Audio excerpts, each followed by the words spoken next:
Assalamu alaikum, everyone, and greetings to all of you joining us from different parts of the world. First of all, thank you for taking out your time and being with us today.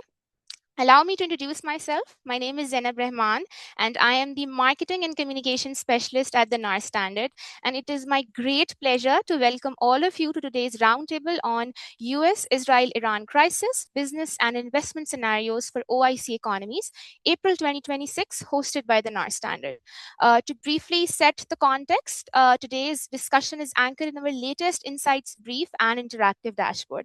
I would also like to share that this session marks the first in the NAR Standards live discussion series on this evolving situation, and we look forward to hosting more such sessions going forward, inshallah.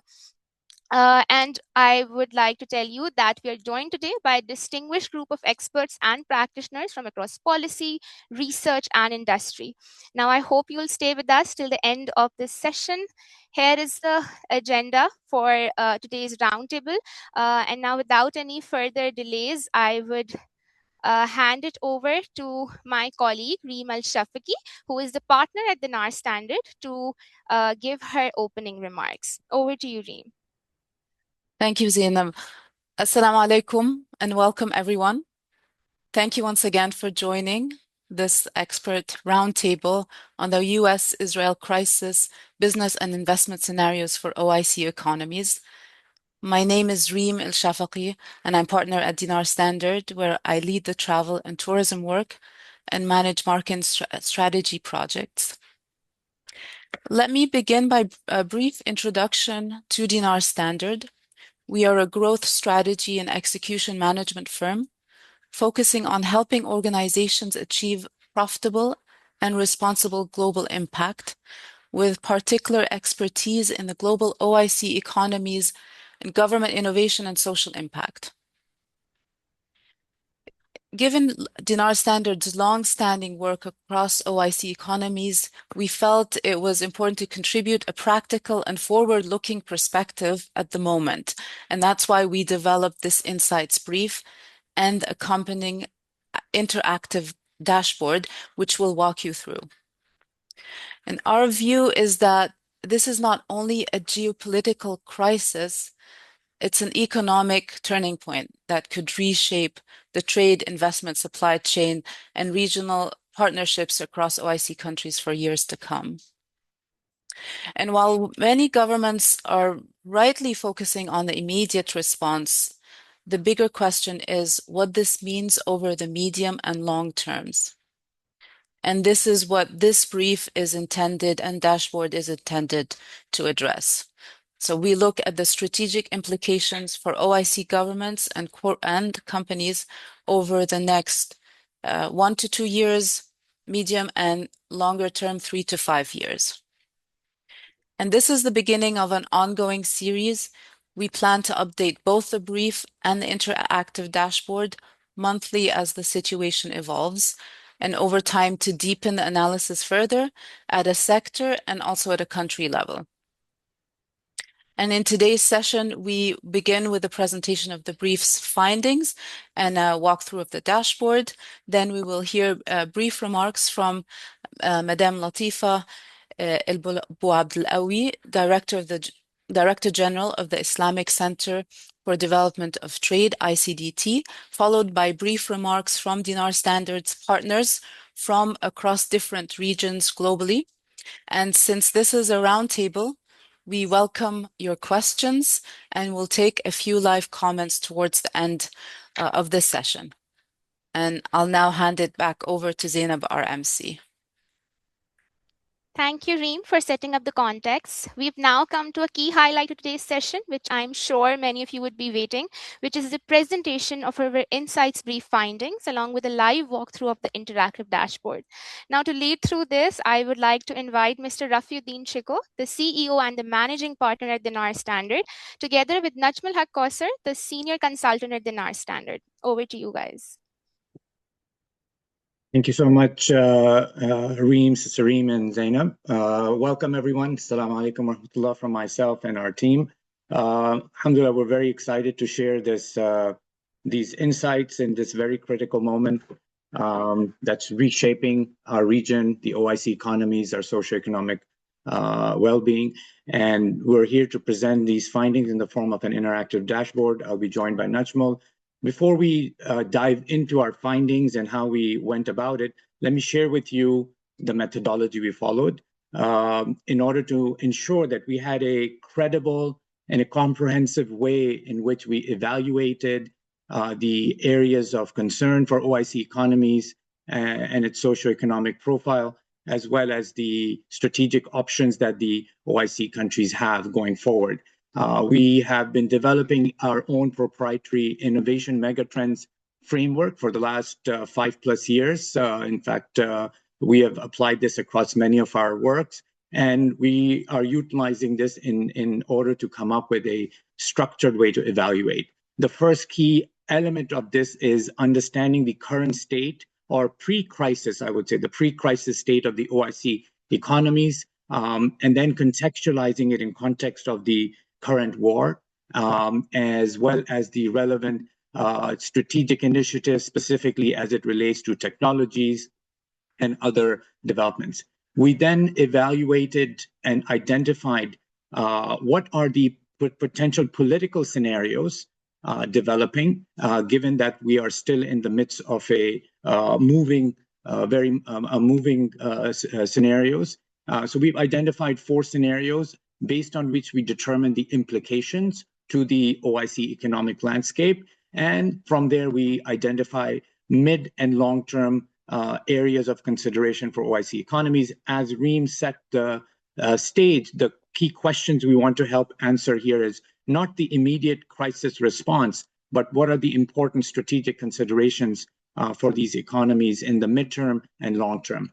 We have done expert interviews, our own pool of partners across the OIC markets, their inputs, our own secondary research pool that we use to build our work, and want to mention also the disclaimer of the usage of AI in this work, which in this day and age we must and we have leverage. However, we are first and foremost very, very careful in terms of how we are applying AI in all our work, ensuring that the models and frameworks are first foremost informed by DS views and are validated, ensuring that hallucination and data tests, sources of data are also validated. But primarily it's driven by our DinarStandard proposition. Okay, now let's dive into the current state of OIC economies. The first headline to share with you is pre-crisis. The OIC economies already represented about $9.2 trillion of GDP, which is of which there are 11 top industry clusters we've highlighted that represent about 74% of the economies. So before we talk about the crisis impact on the OIC economies, we have to understand what is the profile. And these are the key sectors. Energy, petroleum, renewables, no surprise to most, is the biggest cluster, followed by food and agriculture, retail, textile, construction, finance, Islamic finance, tourism, hospitality, logistics and maritime, health and pharma, technology and AI, mining and critical minerals, defense, security, retail and textile. The other 25%, just to mention, are government services, education sector, and some of the other sectors. So this is the profile. We have also overlaid on the overall economy of OIC, the halal economy, which, as you all know, is essentially a part of the existing industries, in particular food and agriculture, finance, Islamic finance, retail, tourism, health, pharma, even construction, logistics, technology, and to a certain extent energy has implication when it comes to halal Islamic finance. The OIC economies pre-crisis already had many risks as well. Refugees and displacement, 3.6 million plus. Remittances, Pakistan, Egypt, Bangladesh, who are highly dependent on remittances of 83 billion, with GCC being the main economic source for it. 28 OIC nations food deficit. There's water desalination dependency, especially in GCC, digital divide, youth unemployment. So these are some of the areas that the OIC economies have been already exposed to. We also look at the fastest growing industry being tech and AI, and regionally, there is a view on how the share, for example, when we know that energy and petrochemical, 58% are from GCC. However, from South and Southeast Asia, food and agriculture is about 40% of the representation of OIC's GDP and its vulnerability, as well as retail and textile, about 47%. And we cover MENA, Central Asia, and Sub-Saharan Africa, which is a small portion. However, they are representing 22 member countries that are from Sub-Saharan countries. All right, so with this as our background context, I just wanted to also mention that OIC economies in context of the strategic initiatives, technology has been a key area of focus, everything from drone, renewables, AI, and cybersecurity, satellite and communication, digital trade platforms. These are areas OIC economies were working on and will be a source of resilience as we go forward. With this, I will pass on to my colleague, Najmul, who will cover the impact of the current crisis. Thank you, Brother Rafi-uddin, for setting the context of the pre-crisis and where we were at OIC before the crisis hit us. So what we're looking at the screen now is the OIC's economic exposure to the US-Israel-Iran crisis map across 11 industry clusters and 5 regions. So the most single event driving everything you see here, economically speaking, is the closure of the Strait of Hormuz. So Brent crude oil hit $126 a barrel, the highest price since 2008. GCC and Iraq production fell by $6.7 million barrel per day since mid-March. And there's a structural problem. $14 million barrel per day remain locked with no bypass. If we go to the map view, you see the routes, Iraq, Kuwait, Qatar, they have no alternative route. At the same time, Suez container traffic, it collapsed 82%, and freight rates jumped over 80% above pre-crisis levels. So these two choke points, Hormuz and Suez, they together cut across more than 70% of all OIC trade corridors. So that's the foundation of everything we have been seeing, and we are walking you through this today. Now, if you go to the total row at the bottom of that matrix, we will highlight the $786 billion USD worth of total USD GDP from OIC are at risk currently. So they represent 9% of total OIC GDP, which Brother Rafi-uddin earlier mentioned stood at 9.2 trillion USD. So let that sink in for a bit.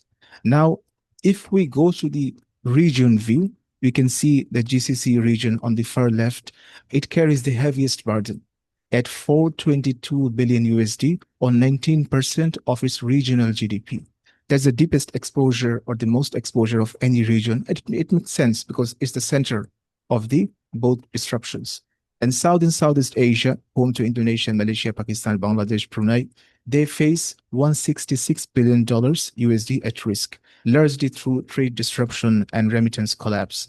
Central Asia, it follows with 93 billion, MENA ex-GCC at 96 billion. So now, if we go to the tree map view and we go to the energy clusters, you will see that energy and petrochemical, they top the list at 287 billion USD. And they are rated critical in the GCC region. And this is the primary shock cluster, as can be understood. Then logistics and maritime, sequentially, it is rated critical in both the GCC and MENA ex-GCC. It is $52 billion USD, which is at risk. And this is directly reflecting the dual choke point disruption that's happening across Suez and Hormuz. There's also construction and real estate. 78 billion USD is under severe strain in the GCC. And we have seen and we have heard that the project deferrals and credit stress are already materializing. Some of the sukuk are at the risk of being defaulted in the GCC countries. And this matters for some of the GCC countries which have Vision 2030, Vision 2031 timelines and goals to achieve. There's retail and textiles. So retails and textile industry cluster, they're concentrated in South and Southeast Asia, Bangladesh, Pakistan, etc. And they face 91 billion USD at risk, largely from the Suez rerouting, and it's adding approximately 14 days and roughly 1 million USD per voyage in additional cost. Now, as you know, DinarStandard is specialized in halal economy. If we go to the halal overlay toggle, you will see that it is a cross-cutting overlay, as Brother Rafi-uddin mentioned, and OIC halal economy, it used to represent 1.13 trillion US dollars in value added. And under our analysis, as we've observed, based on this crisis, that 167 billion of that 1.13 trillion is directly at risk, which is approximately 15% of the baseline. And not surprisingly, food and agriculture alone, it accounts for 92 billion of that loss. Islamic finance, it contributes 30 billion. Muslim-funded tourism accounts for 12 billion. Modest fashion retail at 13 billion. There is also one partial offset, which can be the silver lining. Then we know that boycott-driven movement and the activism is driving a demand shift. And it may direct some consumer spending, as we have observed in our flagship SGI report last year and this year again. And this may shift consumer demand from 12 to 24 months horizon, but it's not materially changing what's happening in the near-term picture. So to close off, we are looking at $786 billion worth of GDP from OIC countries, which are at direct OIC exposure, which are 9% of total OIC GDP. And the scenarios panel, which you have afterwards, this will cover separately the path forward on how we can move beyond this crisis. And I invite Brother Rafi-uddin to take you through that part. Thank you, Najmul. Now, I hope you all got a good view from Najmul about the key the crisis impact that the OIC economies are facing. In order to present a forward-looking view, as per our goal and objective, we identified what would be the potential political scenarios going forward. As we all know, we are in a very fragile ceasefire situation, and we don't know where this will evolve. So we have identified 4 scenarios. The most severe disruptive one being a protracted violent war, along with civil unrest in Iran. And that would lead to a huge amount of social disruption as well. We're projecting 10 million plus refugees, over 120 million plus population under food, in food insecurity, oil prices at least at $140 plus per barrel. And that would be the worst one. We also have generally a basic protracted war scenario, or a scenario where we are in a civil unrest in Iran. The scenario that we are have based our forward-looking view is on the assumption that the ceasefire will hold, and however, we will land in some kind of a new normal, whereby a new equilibrium will emerge with managed tensions, multipolar realignment, trade routes will gradually reopen within 6 to 12 months. So let's dive into that scenario. First of all, implication-wise, we see if that scenario holds, oil prices stabilizing at $90 barrel, GCC will accelerate pipeline bypasses and renewable energy investments. Suez Canal traffic gradually recovers, but insurance premiums remain elevated for 12 to 18 months. We will start seeing geopolitical alignment adjustments with GCC-US alliance loosening. Multipolar hedging becomes the norm. Gulf states deepen ties with China, India, and Russia, and intra-OIC cooperation frameworks will further gain traction as a balancing strategy. In financial systems, de-dollarization accelerates. In technology and defense, we see sovereign cloud and AI becomes national priorities. GCC defense spending shifts towards indigenous production. Turkey, UAE, Pakistan defense cooperation corridor deepens. We see permanent shift to food security sovereignty strategies. And tourism-wise, we see Gulf aviation recovers within 12 to 18 months. There are key caveats in terms of financial capacity constraints of OIC economies. Elevated risk premiums and residual insurance costs limit the economic recovery despite ceasefire. Persistent risk perceptions also dampen the investor interest. So that is an estimated view of how we see it evolving. When we look at first, before going into regional, when we look at how we've identified the impact of the areas of strategic midterm and long term across each of the sectors, we see that essentially there are medium and long term strategic positioning centers that are converting from crisis revealed vulnerabilities into structural reforms across 6 major themes. First of all, in terms of energy transition and sovereignty, we see that the leveraging of the 1.9 trillion energy base and the $26 per barrel windfall will accelerate renewables investments and reduce internal energy subsidy distortions. GCC sovereign wealth funds will redeploy into further deploy or redeploy into clean energy and grid infrastructure. On the food security and food and agriculture side, we'll see that the 28 nations who are in deficit of in terms of food insecurity, through intra-OIC agricultural investment corridors, there are strategic opportunities there. Strategic grain reserves we see will need to be established or will be developed. OIC level food security frameworks, reducing the 60% plus wheat price shock exposure structurally will be addressed. So that's some of the highlights on this side. On trade, corridor resilience and rerouting also, we see 70% plus of corridors that are disrupted. The ceasefire window will enable redesign of intra-OIC logistics, activation alternative routes, Turkey to Central Asia corridor, Africa maritime links, and investment in logistics will be key. Other such developments in technology and Islamic finance as a crisis stabilization tool will play a strong role. Defense and strategic autonomy will also become a high area of priority. A lot of our, some of the partners online will share further when it comes to the GCC or the regional specific opportunities, and I will hold off to have our partners comment on that. And with that, I will pass it to my colleague Reem, or I believe to Zainab. Yes. Thank you for sharing such a comprehensive overview. Also, very, very warm welcome and greetings to everyone who have just joined. Assalamu alaikum, and thank you for joining. We will now share the link to our interactive dashboard so that you can explore that and download our latest insights brief.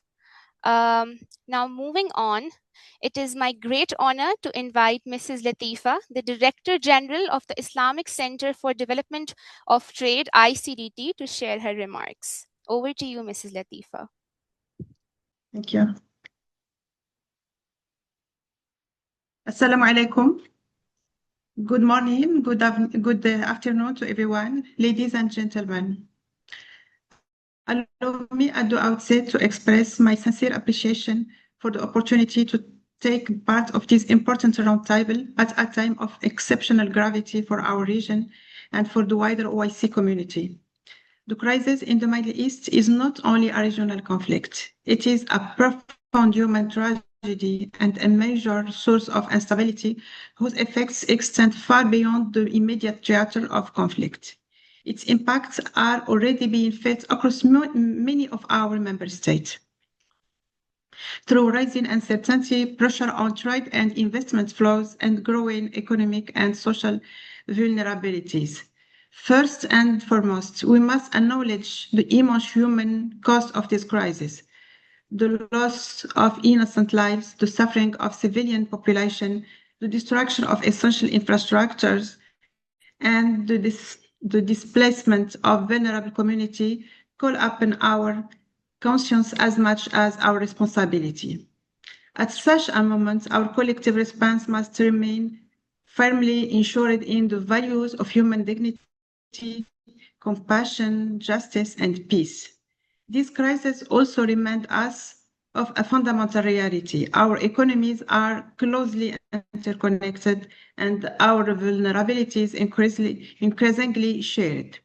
Instability in the Middle East certainly affects energy market, transport corridors, supply chains, and investors' confidence.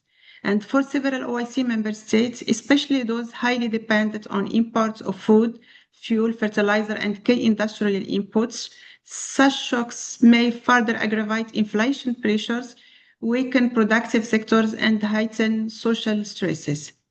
At the same time, one important fact deserves to be underlined. The GCC states have demonstrated remarkable resilience and strategic discipline in facing this crisis. Through prudent governance, economic diversification, and sustained investment in logistics, infrastructure, and food security, they have shown that resilience is built through foresight, consistency, and long-term vision. Excellencies, ladies and gentlemen, the key lesson before us is clear. Resilience can no longer be treated as an individual national objective alone. It must become a collective priority. This calls for stronger cooperation across the IC space, deeper trade facilitation, more resilient value chains, strategic investment partnership, and reinforced coordination among our institutions. In times of profound uncertainty, regional and multilateral cooperation is not a choice, it is a necessity. In conclusion, this crisis reminds us for three essential imperatives: solidarity, resilience, and collective responsibility. Our response must be guided by unity, wisdom, and constant commitment to peace, stability, and shared prosperity. And if we act with clarity and determination, these difficult moments might also become an opportunity to strengthen cooperation and reinforce the resilience of the OIC economic space. Thank you so much for your kind attention, and thank you again for having me. Thank you. Thank you, Mrs. Latifa, for your valuable insights. We really appreciate it. Soon we'll share a QR code on the screen so that you can explore our interactive dashboard and download. There it is. You can scan this QR code and you can explore our interactive dashboard and download our latest insights brief, which is now live. Now, keeping an eye on the clock, we will now move into the next segment of our session. I would again like to invite Mr. Rafi-uddin Shikoh to lead and moderate the partners' remarks, and then to open the floor for discussion and Q&A. Over to you, Brother Rafi-uddin. Thank you so much, Zainab. Again, assalamu alaikum, everyone. First of all, thank you so much, Ms. Latifa, for your very invaluable comments. As the Director General of Islamic Center for Development of Trade and Investments, I know this is top of mind, and your valuable perspectives were very appreciated. Now I'm excited to have our partners join us who represent the breadth and depth of the different sectors and industries across OIC and across the OIC markets. We'll have Dr. Syed Farook, who is a seasoned Islamic finance and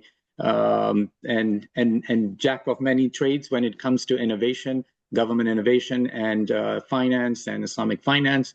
We also will have Conor Murphy, who is joining us from UK with his experience in the African markets and Central Asia. Mr. Atif Raza will cover for us his 20 plus years of perspective from the GCC on his view vis-a-vis GCC. Dr. Sapta Nirwandar, we're excited to have him join us from Jakarta, Indonesia, who will certainly cover the perspectives from a very important part of the OIC economy, Indonesia.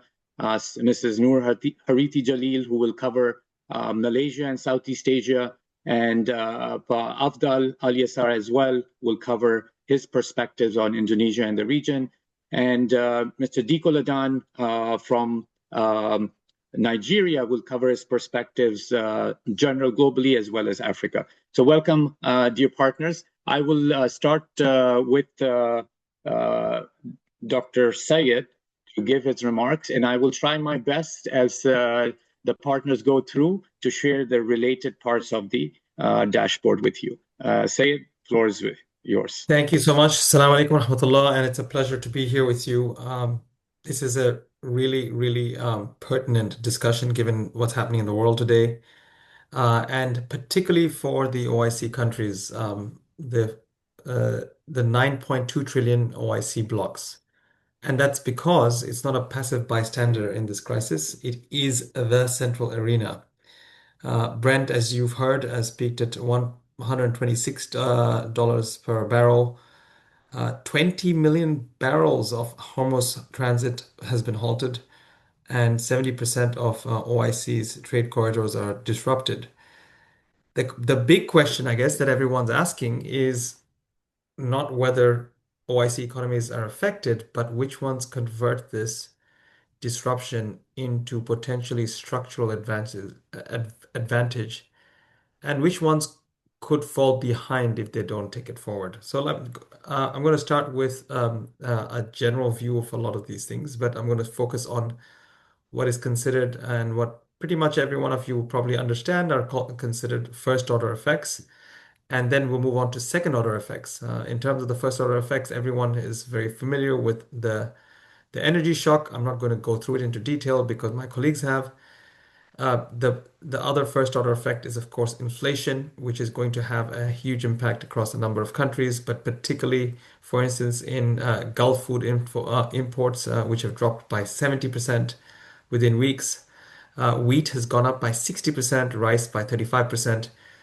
28 nations are low income food deficit countries which don't have a buffer, which is pretty shocking. And then, of course, the cost of moving assets and commodities across the country, around the world, has gone up by 80%.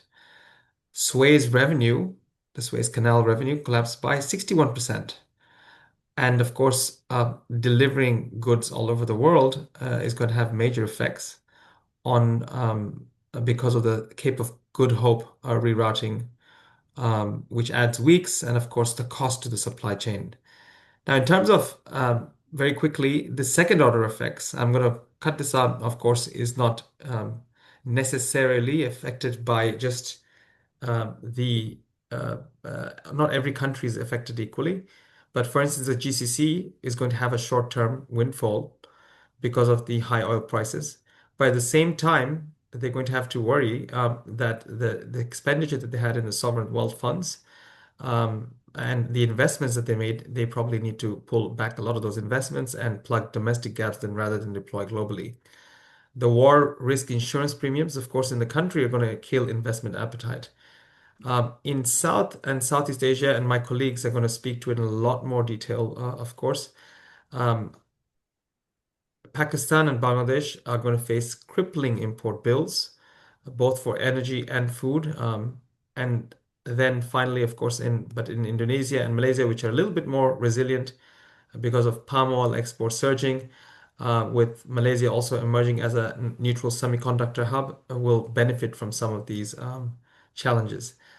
I'm not going to go through in all the details because my colleagues are going to go through it, but there are a few interesting opportunities that come out of these challenges. The first is the energy transition and electrification of the grid.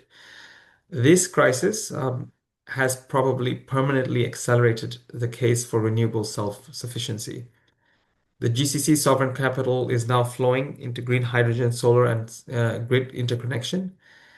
The opportunity is for the rest of the YC economies to really think about strategic energy independence by potentially pipeline bypassing and building up strategic reserves, but also intra-OIC energy grid. The same goes for the other issue, the other macro strategic issue is food sovereignty. The 70% drop in food import in the Gulf was a wake-up call. There is an opportunity now to create food corridors from the likes of Indonesia to the GCC, from IOFS grain reserves, and sub-Saharan Africa as well as a future food hub, which are all very possible opportunities from which the GCC can also benefit. And finally, one of the other things that has not happened at the significant level that it should be is the TPS OIC, which is the trade and supply chain localization.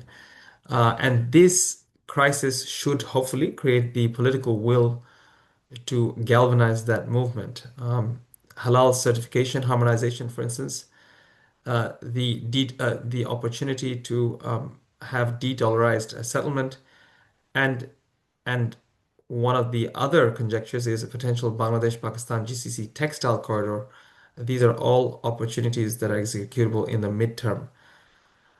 The reality of it is the OIC has a lot of the building blocks and opportunities that can benefit from it.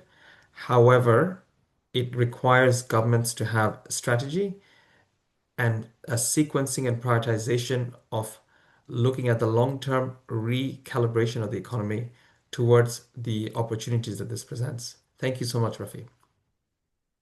Great. Thank you, Dr. Syed, for your perspective. And I wanted to just share with the attendees that we are open to take, this is a roundtable. This is meant to be a smaller session, and we have about 35 to 40 people online. Please feel free to share your questions. We will have an opportunity to even, for some of you to comment, but if you can share the question, there is a question function that is open, and we'll start monitoring those responding, but we'll also have, for those of you who would like to contribute after our partners give their comments, we'll welcome your comments as well online. Okay, with that, let me invite my colleague, Brother Atif, I'll go in order that we discussed. So I'll invite Conor, who will give a little bit of the background of context that he has with OIC, and inshallah share his perspectives. Conor. Thank you very much, Rafi. Hello, good morning, good afternoon to all of you. Assalamu alaikum wa rahmatullah. I would like to just share some, maybe adding to detail in regard to what we just all heard about in regard to Africa and to Central Asia. And when I mean Africa, we will split the discussion into North Africa and Sub-Sahara Africa. So in regard to North Africa, as already mentioned, this is a secondary shock cluster. So unlike the GCC being the primary recipient of the shock that we experienced from this crisis, North Africa has similar kind of negative and trends in regard to its economic. And it is affected in two ways, one, the food and the energy side. So just to explain that, within North Africa, there are large oil and gas exporters like Algeria and Libya, and they already have pre-existing resilience because they have established export routes into Europe. In contrast to that, we have import-dependent economies like Morocco and Tunisia, who are structurally exposed to that energy import as well. Now, all of these countries in North Africa have a commonality in which they are highly exposed to in terms of food exports. And that's because, a large supply, as we've spoken about through the Suez-linked trade, which was mentioned to be down by traffic down by 82%, this is obviously affecting it. And we've got to look at this as a social issue as well, because this part of the world, as we know, had an experience over a decade ago, triggered by a lot of high youth unemployment as well as underemployment. And also in this area of North Africa, we will speak about Egypt, which has an dependency on remittances coming from the GCC area of an area of $32 billion a year. And if we speak to the rest of Africa, Africa is also having the similar challenge in food and energy. The continent has always had high structural vulnerabilities in food and energy. We know that there is a large number of countries are low-income food deficit economies like Niger, Mali, and Somalia, but they have already experienced these kind of global price shocks with COVID and Ukraine conflict. So there's a little bit of resilience being built into the system, which might spare them in this regard. But they are always that challenge because they always have limited fiscal space, high dependency of their debt in US dollar denominated debt, and exposure to foreign exchange. In contrast, we have obviously the economies of Nigeria and to a less extent Gabon, which has obviously a high oil export and therefore probably buffered from the effects that we are seeing. As we said, the first order effects is obviously the energy story, and this is what we're kind of touching upon now. Just to go to the other side of the pond, as we would say, to our fellow OIC countries in South America, the story is very, very different there. Guyana is a rapidly growing oil producer, and Suriname even though it hasn't got to the same level, is an emerging producer. But given in terms of their supply chain for food and trade, is a very different story. So we don't see much impact from that regard. Now, I haven't talked about Central Asia and Turkey. Here, the story is also a little bit of a mixed bag. In one side, we have Turkey, which is a major energy importer and also is vulnerable to external price shocks, foreign exchange pressures, which are being strained that we have seen in recent years with their fiscal and social pressures including. And they have also been at the brunt of receiving large refugee populations from previous conflicts. And as mentioned, one of the outcomes of this, even under our scenario one category, is that there will be potentially an increase of refugees. But obviously, that would be extremely exacerbated if we go to the more severe kind of crisis scenarios. So, but in contrast, then when we talk about the Central Asia hubs like Kazakhstan and Turkmenistan, they are large energy producers, and in regard to Kazakhstan, large wheat producers as well. So they have an opportunity to expand in terms of an alternative middle corridor, let's say, in terms of trade routes, etc.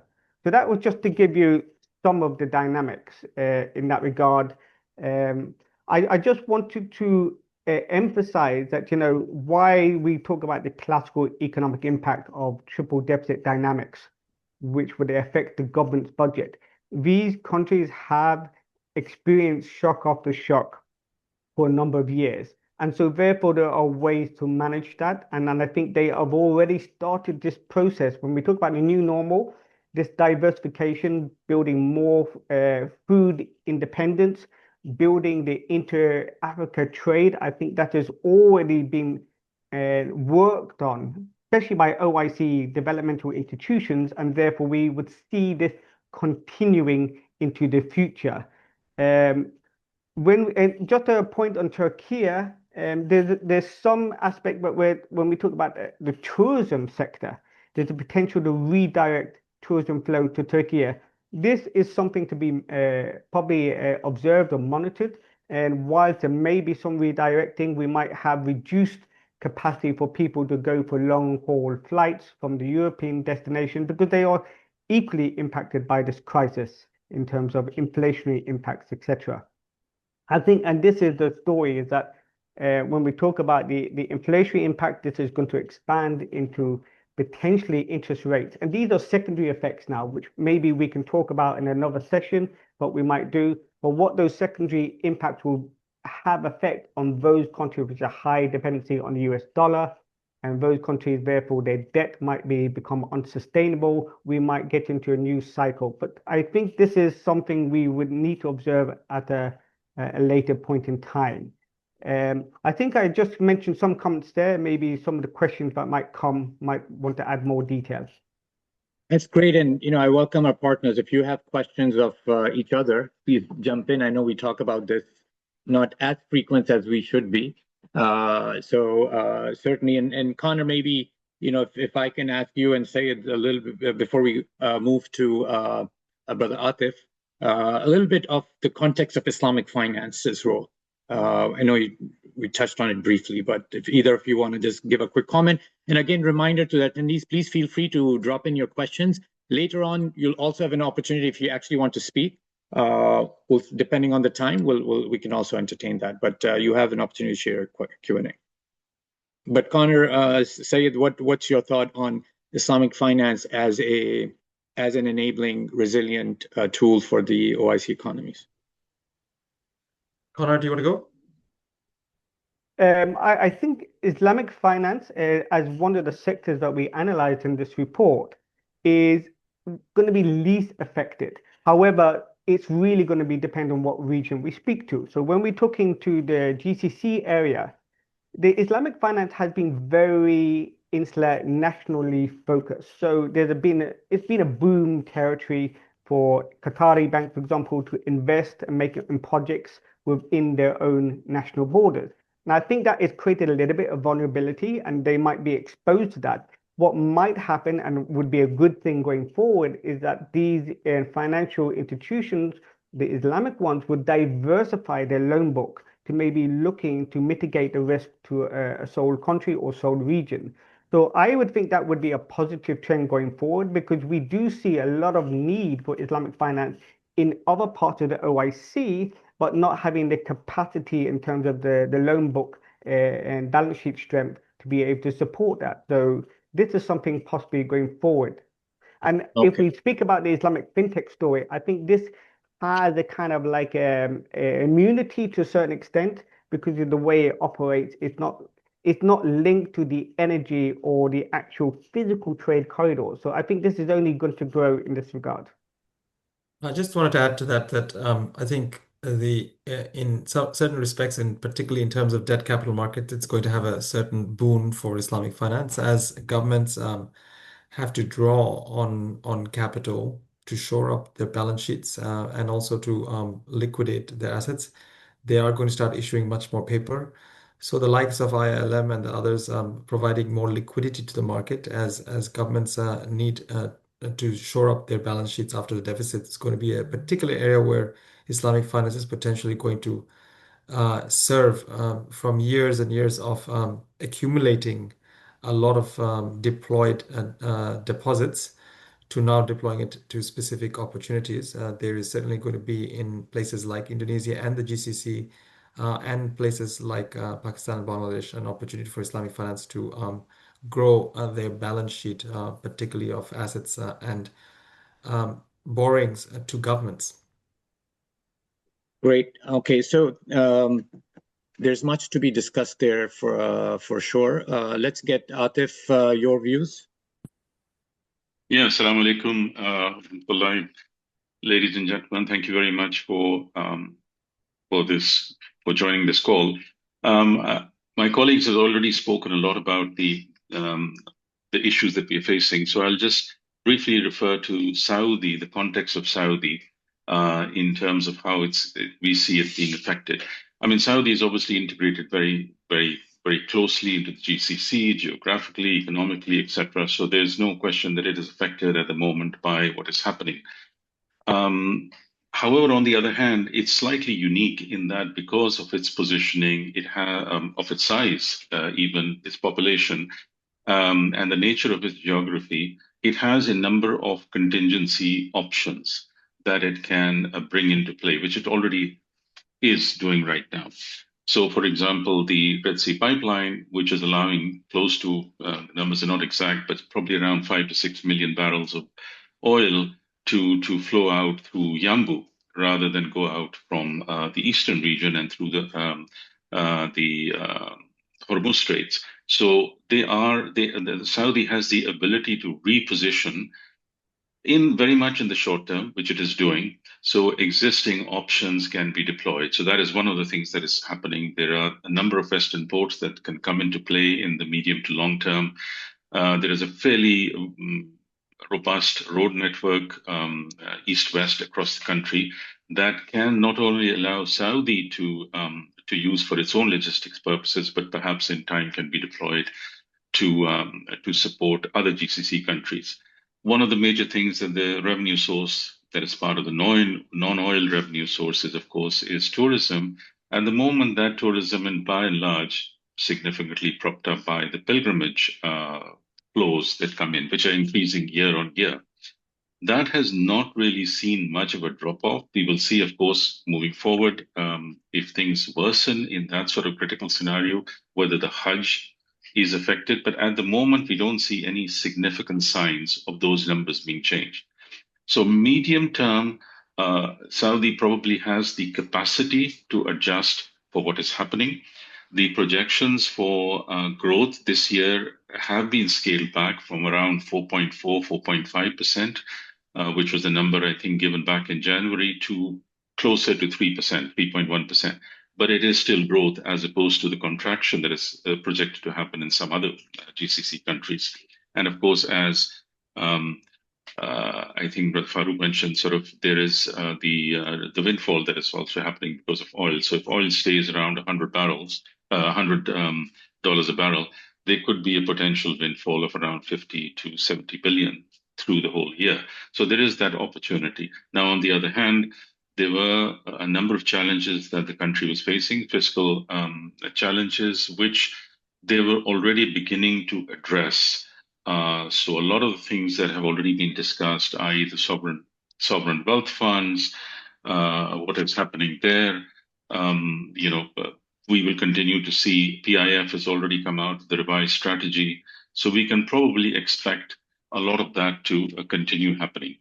There's a new, well, let's see how that plays out, whether in fact investments are pulled back, whether that will happen in the short term. More, it's going to probably, very definitely going to affect the Vision 2030 non-oil side of the economy that they were looking to build up.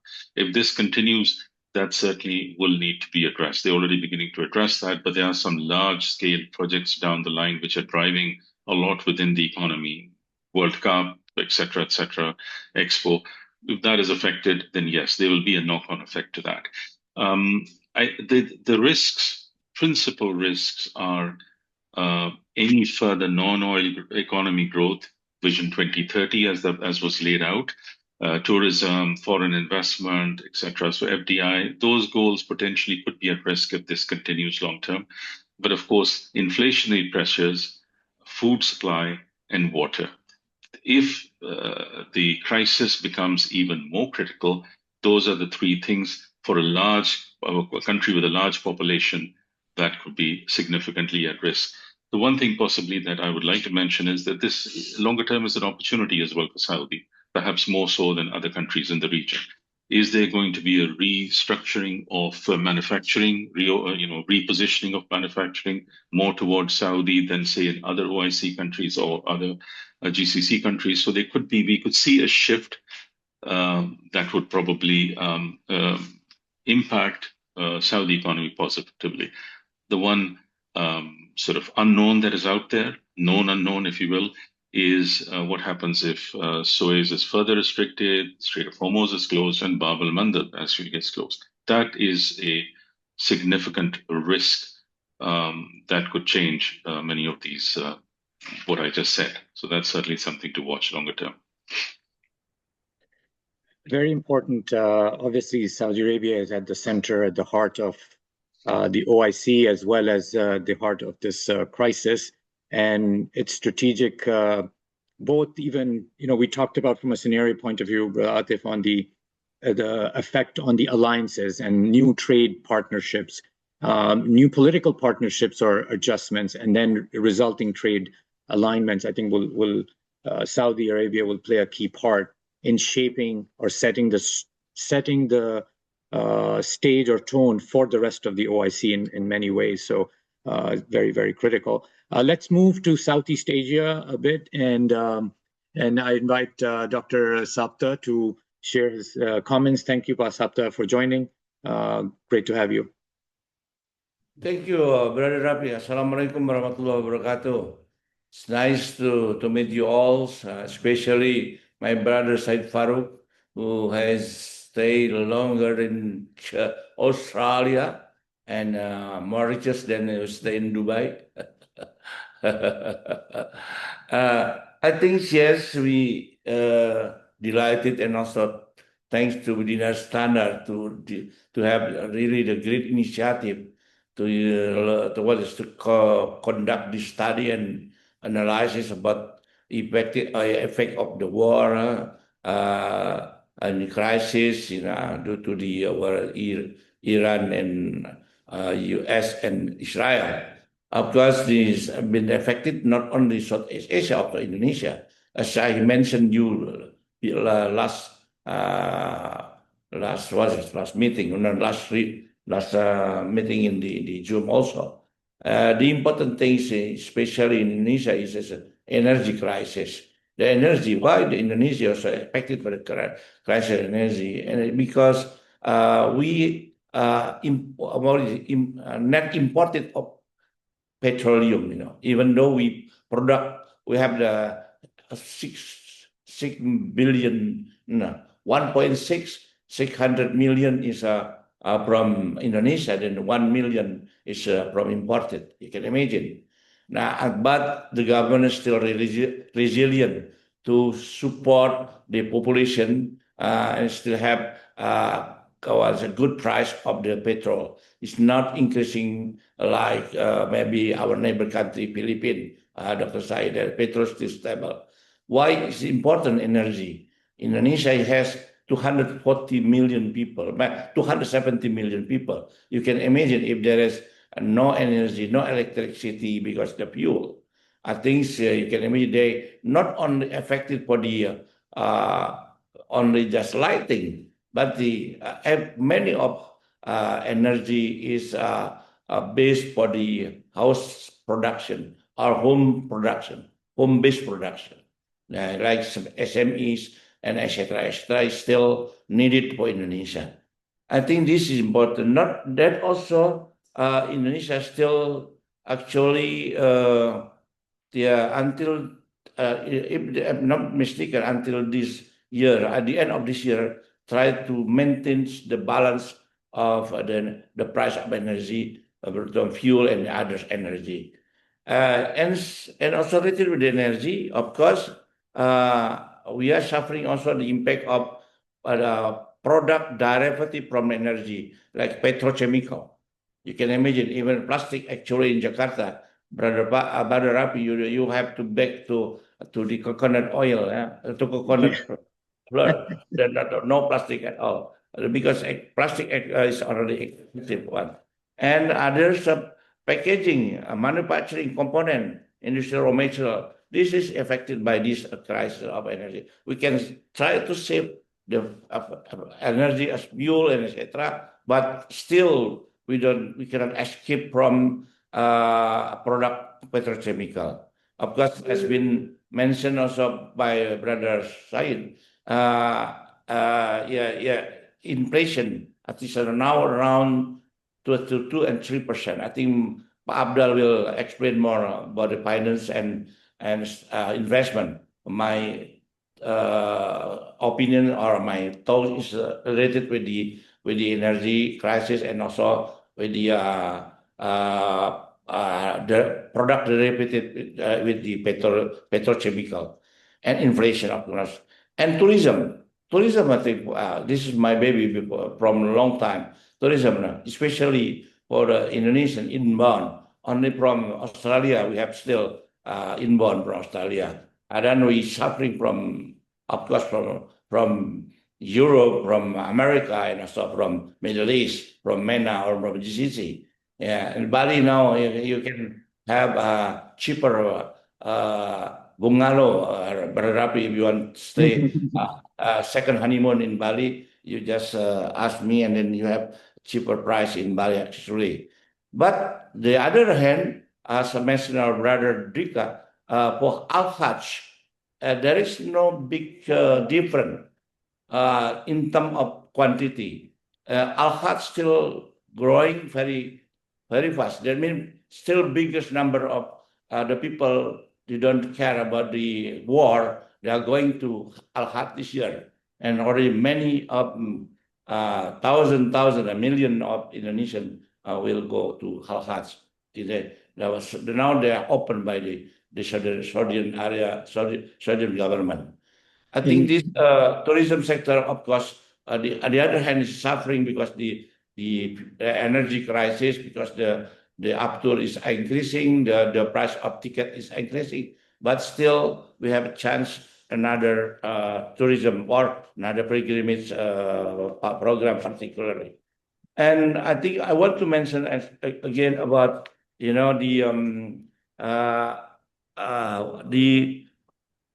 commodity export. I think also we are still now in the broader and also in negotiation with the OIC countries, especially for the some product halal, in the Middle East. Of course, we have still chance to negotiate in export, even though it's not easy. But as Ayah mentioned, innamal usri yusra, innamal usri yusran, Brother Said, now not a European country will open again the what we call steam power plant based on coal.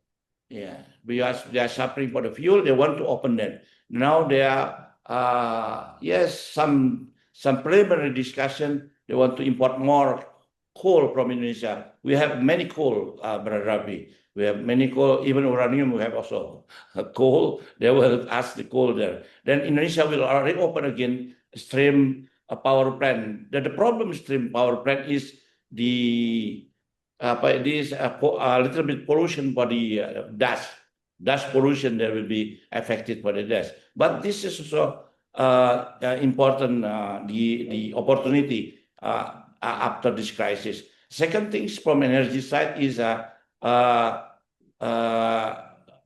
we call palm oil side, biodiesel.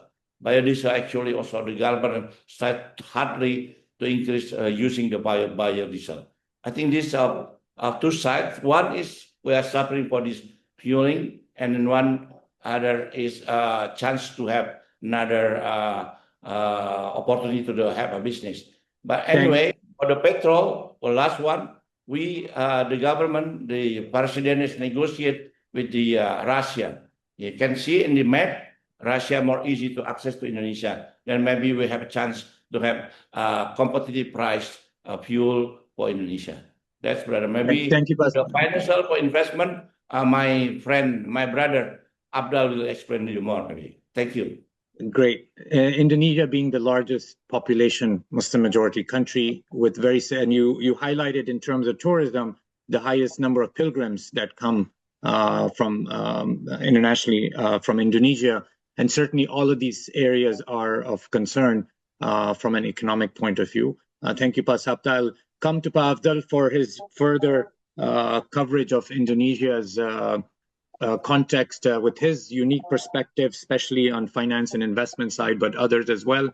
But let's have Norhariti, Sister Riti, if you're on. We'll go and get her perspective. She's based in Malaysia, Kuala Lumpur. Please, floor is yours, Sister Riti. If you can unmute yourself. And while she does that, again, a reminder, please share your questions, and we'll also have an opportunity for you to comment and ask questions or just share your thoughts. This is an evolving thinking that we have, and the goal here is to provide various stakeholders' perspectives, actionable, that we can employ. But Sister Rita, please.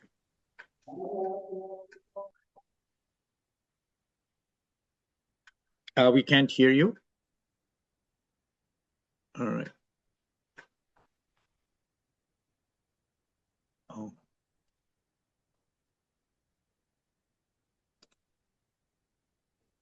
Okay. All right. Okay. Okay. Yeah, there we go. Unmute. All right. Thank you very much, everybody, and Rafi-uddin and team for allowing Malaysia to give a view on the impact of the crisis war that we are facing right now in Iran. As far as Malaysia is concerned, we are looking at the securing the energy sector. Even though we have Petronas, the national oil company, basically supporting the impact for Malaysia, we definitely need more of those in order to ensure that all the other sectors will be able to continue their operation. Having said, I heard that the coal is definitely a subject that's been raised for Malaysia Energy, and it's continuing through Tenaga. Under the new plan, the plan of Malaysia electrifying the vehicles, I think they are going to accelerate the implementation of this. It's been stalled for quite some time, but under the automotive plan, I think this is something that they have also announced for more of the electrical vehicle to be part of the energy saving factor to counter for the energy prices. Definitely the upstream of for Malaysia, for Petronas, since we are also an exporter of oil to other parts of the world. With the rising oil receipt, I think Petronas is now assisting the economy and supporting through the government to ensure that the business sectors are subsidized in terms of fuel that they're having. But however, they are meeting every week. The Malaysia Task Force, Economic Task Force, is meeting every week to review the impact and taking action on what's next. We know we have our supply till next month, but I think Petronas will be able to actually support it for a few more months further than what's next. So looking at the energy side, we are also looking in the long term, ensuring that the solar system that's been implemented, not as a policy, but it's been supported by Tenaga as well, would be accelerated to counter for the energy that we are facing. I think many more it's getting cheaper for the retail for individual to actually have it, and I think they are implementing it. In terms of the logistic and business, I think all the shipping delays through the Middle East will definitely impact in terms of the insurance and transportation costs, and they are looking at it seriously on how to ensure to support these businesses in terms of export. In terms of the situation, other situation that they're looking at, we are also looking at food security, because Malaysia is actually net importer for food on staple like rice, and I think this is something that the government will be working more closely with their regional partners, or even other parts of the world, on how they want to support the need of the country in terms of the staple food. And I think they are now also promoting for individual to take up farming. So I think this is one area that possibly the technologies in farming will be more accelerated. I was involved in one of the companies before to have greenhouses. Of course, we can't have in glass. It's not in glass, and maybe those are some of the projects that they are promoting or encouraging the households to actually take up. So I think those are some of the medium to long term, but hopefully one day that this is something that they want it to be a culture or behavior for us. Malaysia is very, very, very well subsidized in many of the economic areas. So I think we can't support for so long, especially when the prices are going up higher, and I don't think the government will be able to continue doing it.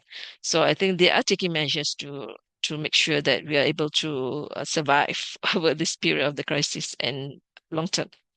Thank you very much. Thanks, Sarita. And with Malaysia, one of the things we've highlighted is that it is vis-a-vis sort of the geopolitical context of the importance of semiconductor, and Malaysia as a leading country globally, not just within OIC. If you want to just comment on that briefly. Okay. Yeah.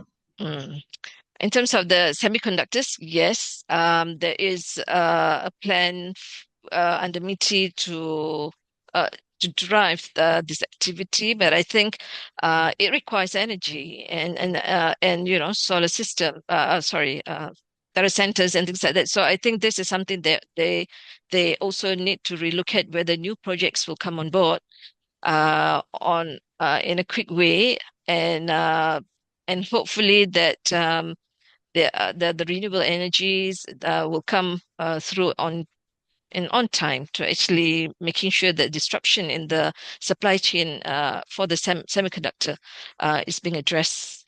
It's not been debated in a high note right now. It's still under discussion, so I don't have the purview of that yet at this juncture.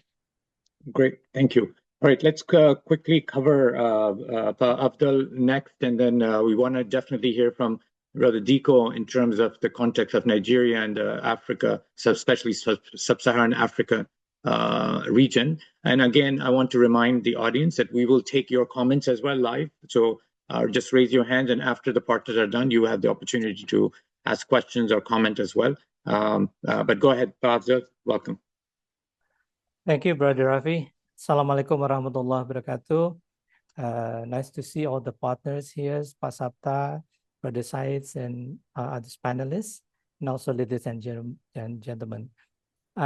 This crisis will certainly have an impact on Indonesia and other Southeast Asia countries. Certainly, the rise of in fuel price and depreciation of exchange rates will affect the economy in Indonesia. We will continue to monitor this, as now I think its depreciation is about 4 to 5% of the rupiah to US dollars. However, a potential outcome that might be seen from the current crisis is emergence of Indonesia as a significant potential halal industry hub, particularly for the food and agriculture products. Indonesia provides relatively inexpensive industrial land. So we know like Batam Islands, Bintan Islands. So this is a very good and strategic locations with the raw materials for food manufacturers and producers.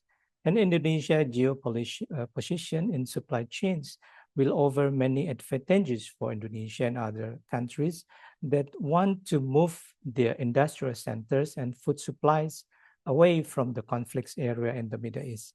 So like Batam and Bintan Island, as I mentioned, is very near to Malacca Straits and can be the central hub for the maritimes and supply chain for the foods. This is an very important opportunity that we must not miss.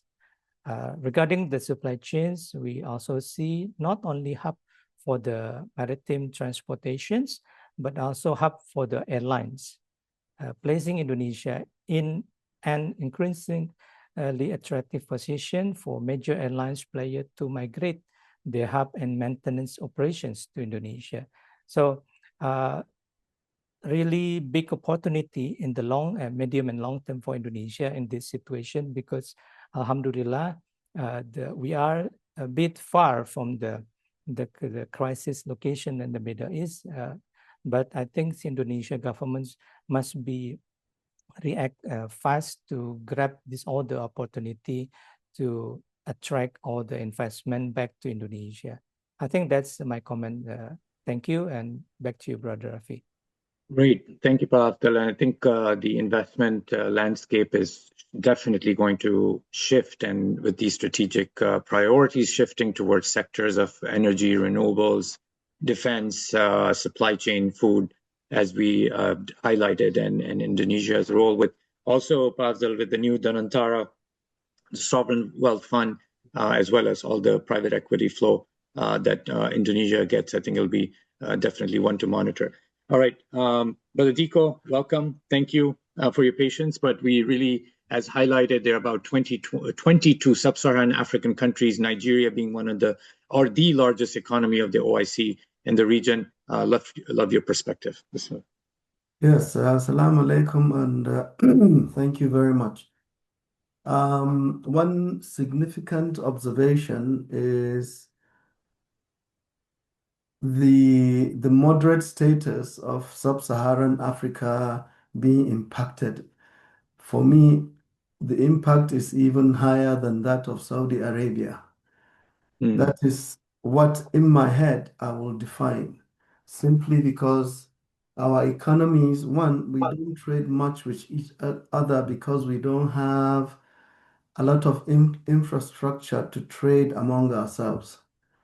That's one major observation. So much as we want to do so many things together, we don't have the ability to actually do it. So there is the need for investment in that regard. And this is where we see a growing realization from countries like Egypt, Morocco, coming down, trying to collaborate with sub-Saharan Africa to open up the GCC and the Far Eastern countries. Then you have countries like Malaysia, Indonesia, interestingly, Brazil coming to do a lot of agriculture-related programs to also as a hub for supply. There is a lot of talk of the potential for Africa. But what we're trying to do in Africa, and the big effort is, we're preparing ourselves to be ready for this, to capture this opportunity.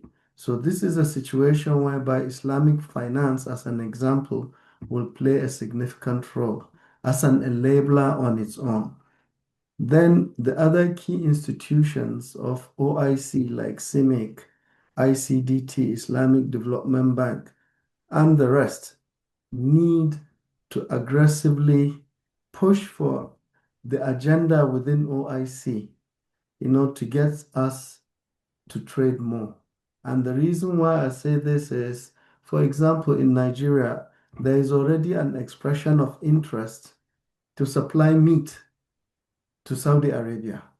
And last year, to open up the economy, the government separated the Ministry of Agriculture from Ministry of Livestock. They also created the Ministry of Blue Economy for Fishing and Fisheries. So this is in addition to the Ministry of Water Resources, whereby irrigation is playing a significant part. So what we want to see is market access through offtake or contract farming, because we are not really prepared to upscale some of our activities, but we have huge potential and is very profitable. So the driving force will be data, which we don't have. A lot of our economic activities are unreported. So what DinarStandard and other leading organizations have, it doesn't fully capture. We don't have the kind of data Malaysia will have, or Indonesia or Pakistan, as an example. But what we have is that determination to fully engage. And African leaders have actually come to realize that this regional cooperation is very important. So, for example, there is a rail network that's under construction from around Kano in Nigeria going into Niger Republic, Maradi. There is the other coastal roadwork and networks, the gas pipelines that Nigeria is heavily involved, leading from Nigeria all the way to the Trans-African pipeline, all the way through to Morocco. It was to go through the desert, but they've done it through the coastal cities so that countries, for example, around West Africa, who need power can actually access from the oil producing. So this roughly, if I say in terms of the African sector, is that yes, it's a very big opportunity, but we're heavily impacted because we're all net importers. Nigeria produces oil, yes, so we'll enjoy the increased revenue, but it is immediately wiped off because as we speak, ordinary kerosene, sometimes that people use to cook, or cooking gas, has doubled as a result of the war. So the pressure is on the government, not only in Nigeria, but in all other countries, whereby, for example, we import net refined petroleum products, as against, for example, maybe Gabon, who produces, and they also do that. But if you take countries like Niger, they also have locally, but what of Mali? What of Kenya? Do you understand? Rwanda, Botswana. So there is this effort, for example, if you talk of agriculture, they want to collaborate with Nigeria because their country is small, but they want to produce and bring technology for us to cooperate on meeting food security. So IOFS, Islamic Organization on Foods for Food Security, as another example, has designated Nigeria a center for meat hub. So we're conducting a meat hub study that will embrace the whole of the meat hub program, where we feed ourselves, and then that expands and boosts agriculture. But then we want to export it so we get foreign direct investment. So more specifically in terms of Nigeria, which has developed a model with Saudi Arabia, of course, with the impact of DinarStandard. Nigeria is currently implementing the halal economy strategy as a non-oil component of boosting the economy. And they've currently got all the government departments, the private sector, looking at how we open up the economy and work. And through that, we are also collaborating with other West African states and other African states. But in terms of survival, the government has had to resort to importation of grains following the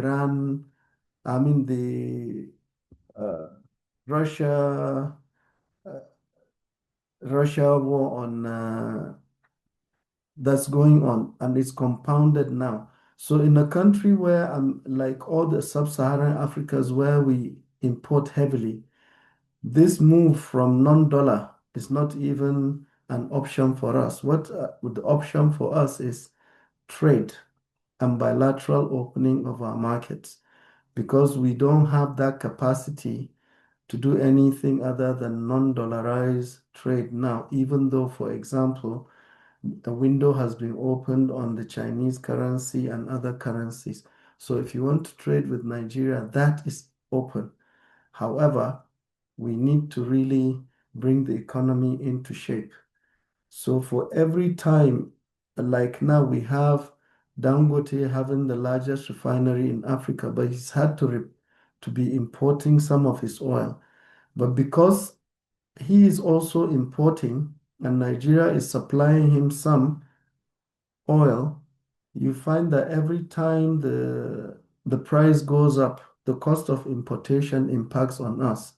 And then imagine medicines, the cost of everything goes up. And that is where the opportunity, I would say, is for other countries within the OICs to see how we can work. There is the D8 platform.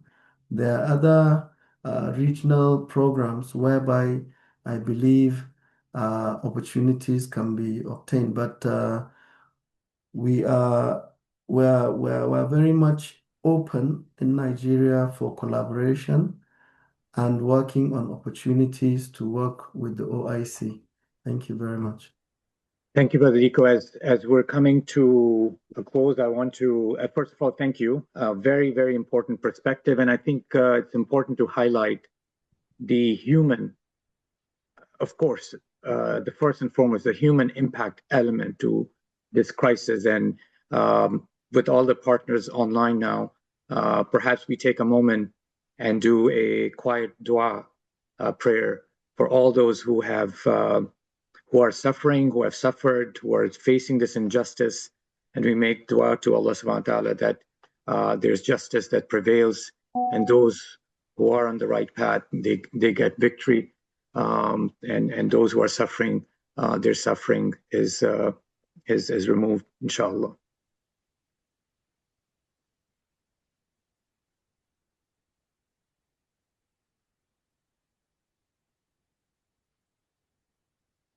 All right. It is. This is, as we have shared, and Sister Reem is on as well. We welcome the attendees, your questions. I see, we've talked about SMEEC and other bodies. I see Brother Ehsan on. Thank you so much. Brother Ehsan Ugut, who's the Director General of SMEEC, as well as others that I recognize from various parts of the industry, Brother Ibrahim, Osama, others. Feel free to, if you want to comment or have a question or suggestion, please raise your hand and we can actually hear you, or pose your questions. We see a few questions online as well.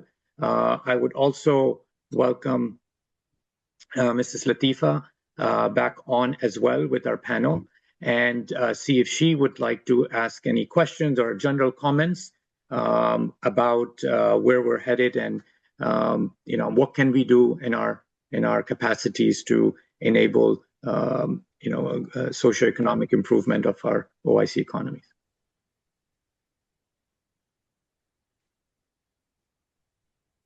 So if I can invite Mrs. Latifa, if you had any comments or any just general thoughts, very much welcome that.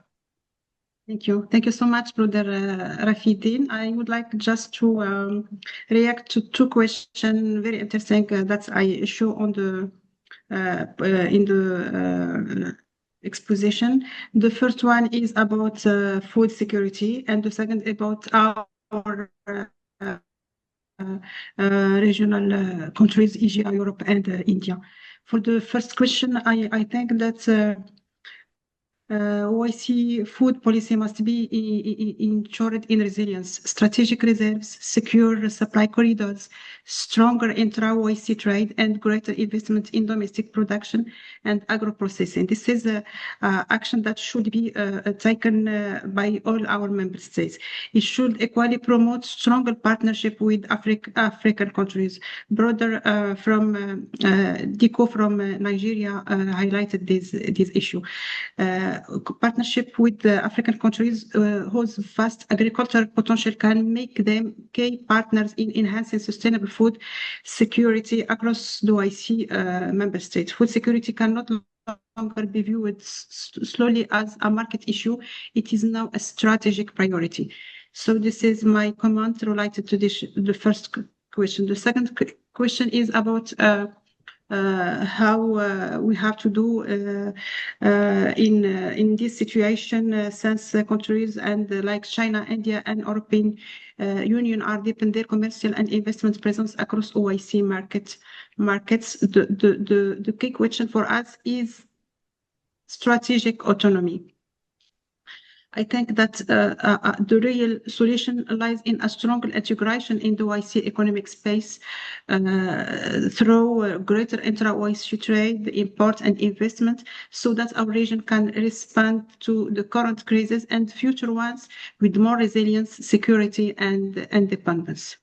So this is my comments related to question posed by participants. Thank you, Ms. Latifa. We also have a question from Mr. Ahmad Iqbal. Indonesia plans to ship rice to Saudi Arabia for Hajj, but the crisis has made logistic costs prohibitive. Although Indonesia has vast rice reserve that could be traded with other countries, logistic remains a barrier. What is the best strategy for Indonesia to overcome these logistic costs, either Bouabdellaoui or Sapta, if you have any comments on that? I think for the Hajj, since we have a long experience to manage Hajj in Saudi Arabia in big numbers, and of course, logistics actually has been improving, especially for food. Before there is no food congestion or food pressing and etc. Now food become more good packaging, easy to bring and etc. You know, even you can bring rendang easily. This is from Pak Afdhal. That's facilities for the Hajj pilgrimage or Hajj participant. I think this is the way the logic is. Not only that, also I think we are also managed better for the hotel, for the facilities in Mecca or in Medina, even for the transportation. I think that's next week we start for the first batch to Mecca, to Jeddah directly, and then not Jeddah to Medina, and then of course after Mecca. Maybe for the hotel etc. There's new project for that. The Antara will make it for one big Indonesian village for Hajj. I think better Pak Afdhal can explain for me this one, and he knows better than me. Pak Afdhal. Yeah, thank you, Pak Sapta. Thank you for the questions, Pak Iqbal. I think in terms of logistics, this is something that we need to see seriously, because the situation, so many Indonesian go to Saudi for the Umrah and Hajj. This is a continuous situation. So we're not just preparing for the one cycle for the Hajj, but I think to utilize the movement of all the pilgrims, between Umrah, between months to months. So we need to make something serious supply chains between Indonesia and Saudi Arabia. So if we are mentioned about the food corridor, so the food corridor is not only for the Hajj, but it will be continued along the years. So there's something that we must to establish. And I think once the positioning is there, and we also want not only to make Indonesia Hajj village in Saudi, but also maybe the industrial related to supply all the amenities for the Hajj people doing ibadah in Saudi Arabia. I think that's back to you, Rafi. Thank you so much, Abdul. I know we're out of our scheduled time, but we are here, and I know this is an important topic. So if anyone else wants to comment, most welcome. I want to thank our partners, and especially Mrs. Latifa, for joining us in this very important discussion. Sister Reem will share with you our plan on how we're going to continue this conversation. We're going to do this as a monthly update with diving deep on certain sectors and geographies. But first of all, thanks everyone, and look forward to continuing our conversation. Reem, I think we're going to have you on now. Well, thank you, everyone. So thank you to all of the participants, roundtable participants and speakers, and for the valuable insights. And as Brother Rafi-uddin mentioned, we'll be updating this insights brief and dashboard and diving deeper into sectors and countries, and as the situation evolves. And this work is very closely related to the support that DinarStandard provides, more broadly, to both governments as well as corporations, related to one, vulnerability assessment and diagnostics. And we have a sensing signal tool, which is designed to track economic, trade, investment, and geopolitical signals across OIC markets, so that institutions and governments can identify shifts early and respond in a more proactive way. And we also support clients through strategic advisory and deeper sector and regional analysis. So if today's discussion is relevant to your institution or market, we would be happy to continue our conversation one-on-one with you. And once again, briefly introducing Naka, I think. No, you should. Sorry, and